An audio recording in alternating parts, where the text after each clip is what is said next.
Hi, this is Tim of the 1916 Company. Welcome and thanks for logging on. If you love this watch, email me, Team Mosso at the1916company.com for purchase pricing and availability questions concerning this watch. Today, we're discussing the 2019 to present version of the FP Journe Tourbillon Souverain. This was a seminal watch for the brand when it first debuted in a smaller size with a different mechanism back in 1999. The hallmark of the watch then and now, the combination of a tourbillon with a Remontoir constant force device. But the big change for 2019 was the arrival of a larger case, 42 millimeters, a vertical tourbillon, and a greater tourbillon rotation speed, now 2 turns per minute. This watch, of course, is the boutique edition of the latest Tourbillon Souverain, so with a black gold dial and a 6N red gold case. It is available only at FP Journe factory boutiques and espaces. So more in a moment. Let's talk about the size. This is the largest standard Tourbillon Souverain. 42 millimeters in diameter. I measured the watch 13.8 millimeters thick, 51.7 from lug to lug. There's a 20 millimeter spacing between the lugs. We'll throw it on my wrist, which is 16 centimeters in circumference, and it wears nicely, but we're approaching the limit of what's possible here. I'll zoom out a little bit, give you a bit more scale. I think you could wear this watch on a wrist my size or larger. So this wears fine, this feels fine. I wouldn't object to it, but I do think if your wrist is any smaller than mine, you're gonna wanna go with one of the 40 millimeter or 38 millimeter prior generation Tourbillon Souverain. The watch is low enough with a domed bezel that it should slip under most dress cuffs and all jacket cuffs. Take one last look down the barrel there. Okay, the strap. The strap's a lovely piece, as you can see. FP Journe factory strap. We have large rectangular and medium rectangular scales on the top, a sort of honey brown matte finish with a monotone stitch, a folded edge. Curved spring bars are used for 2 reasons. 1, so the strap can be mounted closer to the case, and 2, so the strap can move without any impediment. By drilling the lugs close to the case, Journe creates a more integrated look with a smaller gap between strap and case, and also moves the pivot points as far inboard as possible to make this watch more viable with a smaller wrist like mine. So that's sort of what the curved spring bar is all about moving the strap in as far as possible. Now, the buckle here is interesting because historically, most Journe watches come with a pin buckle, so having a full folding clasp adds richness, yes, but also protection against dropping the watch while donning or removing at your bedside. There's your hallmarks there, and then it is a snap-shut friction fit style.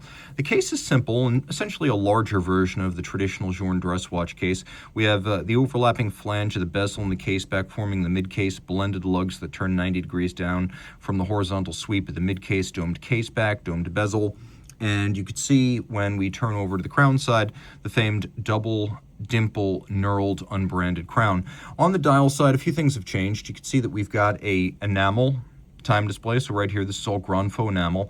Everything else is blackened gold with a sort of clou de Paris cut. Also, we have a concave mirror surrounding the tourbillon, which is now vertical. And let me explain why there is a vertical tourbillon. This is something that requires a little bit of explanation because if you envision the watch on your dresser like this, dial down, the tourbillon is vertical. Crown down, the tourbillon is vertical. Dial up, the tourbillon is vertical. So if you imagine, and also crown up, the tourbillon is vertical. It's very difficult to anticipate the position of a tourbillon in a wristwatch format because the wrist is always moving. But what I can tell you is that when the tourbillon is vertical, you have pretty much a 100% probability of the tourbillon offsetting the effect of gravity. So again, let me explain that. If you think of this as a pocket watch, envision a pocket watch being in your pocket. And now the tourbillon is spinning vertical relative to the ground. It's canceling out the effect of gravity. Not the case when a watch is on the wrist.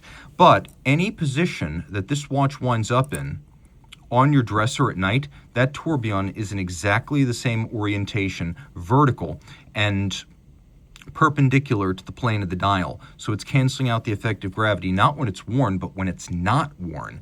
That's sort of interesting. Now, if you look at the second hand, you can see that it's sweeping. It does that when the Remontoir is inactive. The Remontoir is deactivated in the last few hours of power reserve. So you can see there's that little red streak on the power reserve indicator. This is an 80-hour power reserve. I'll wind the watch and you can see as we get past a certain point and that hand now indicates we're past the red zone. Now the deadbeat second mechanism is activated because if you look very carefully, you can see the pawl and the jewel of the Remontoir system, and every second it's offloading energy from the mainspring barrel and drivetrain to the tourbillon. So that 1 second spring worth of energy is what drives the tourbillon, and unlike something like, say, a longa remontoir, which energizes every minute, there's not a lot of amplitude drop-off in between releases of energy because it's a 1 second release interval. So that's what that does. So as long as that hand is jumping, you know the remontoir is operating, the tourbillon is receiving a constant force.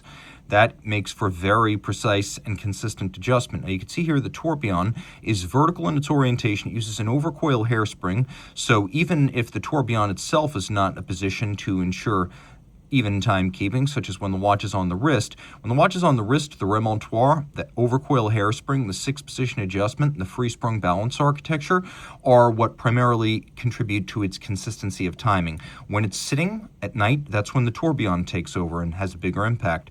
You could see that the flanking bridge for the tourbillon is entirely black polished and mirror finished. And in fact, the tourbillon structure and the underlying mechanism for the remontoir are finished to a much higher standard than we're used to seeing on Journe watches. You can see all of this polished steel, caliber 15, 19, 33 jewels, 18 karat gold. So we have a gold movement, 18 karat rose gold, a gold dial, we have a gold case, all of this for this tourbillon souverain. And you can see that the references do change a little bit. Journe references are 1, 2, or 3 letters, and TV, Tourbillon Vertical. That's why many call this the vertical tourbillon. We also have a little concave mirror finish to shine more light on the tourbillon structure right here so you can better view it from the bottom. Here is the bridge for the Remontoir device. We have circular Côte de Genève. Journe bevels have gotten a lot better over the year. They're not quite as artisanal as something you'd find on a lower volume product, but they are now more clearly bright and polished than machined. This is a big movement. I'm not going to lie to you. It properly fills this case back. The caliber is nicely sized because Journe makes his cases, dials, and movements all in-house, and that vertical integration yields benefits. So we have a hand and glove fit between movement size and case size. This movement is 34.6 millimeters. There is a lot to love here, and you can really better see the Remontoir system, including the linear spring on the bottom. And every second, energy from the mainspring barrel is transmitted to the tourbillon escapement. So this is a very precise watch, just more due to the Remontoir, the 6-position adjustment, the free-sprung architecture, and the overcoil than due to the tourbillon, unless the watch is sitting at night. All this is 30 meters water resistant, so you don't want to try to swim with it, but splashes while washing your hands or out in the rain are just fine. If you love this watch, reach out to Team Mosso at the 1916company.com for purchase and pricing details.